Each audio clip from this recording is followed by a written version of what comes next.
The Right Honourable Speaker's decision was selective, convenient, and ignored to read and apply the provisions of the Constitution holistically, and fell short of taking cognizance of Article 1, Sub-Article 2, which empowers the people of Uganda to choose how they shall be governed. The people of Uganda, during the 2005 referendum, adopted the multi-party system of governance as the political framework under which Parliament operates. Article 78 of the Constitution, supported by the Parliamentary Elections Act, the Administration of Parliaments Act, and the Rules of Procedure of Parliament of Uganda, provide for the sitting arrangement in Parliament based on parties, independent and special interest groups. So the decision of the Speaker to retain in Parliament the 4 MPs creates another group in Parliament that is legally strange.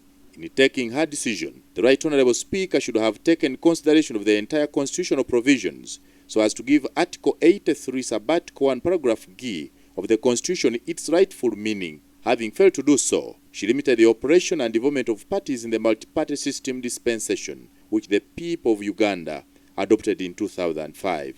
The affected MPs, having ceased to be members of the NRM ipso facto, and as such ceased to be members of Parliament. This is so because there are 4 sides of representation in Parliament, namely government, NRM, the opposition, independents, and for the UPDF. By purporting to create special accommodation for the 4 members of Parliament in front of the Speaker's desk, she effectively recognizes the fact that they cease to belong and represent NRM in Parliament, which defeats her earlier interpretation of Article 83(1), Paragraph G of the Constitution. We contend that it was an error of judgment for the Speaker to have purported to create another category of representation in Parliament outside those provided for in the law, and this will be vigorously challenged.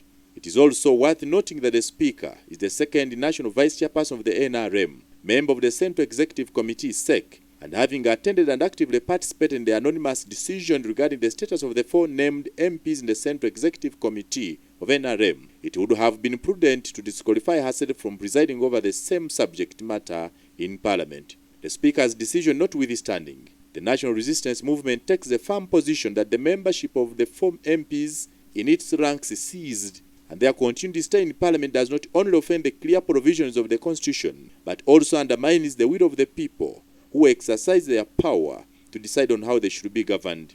The ruling of the Speaker is not only an issue of NRM as a political organization, but sets a serious and dangerous precedent that undermines the spirit of pluralism.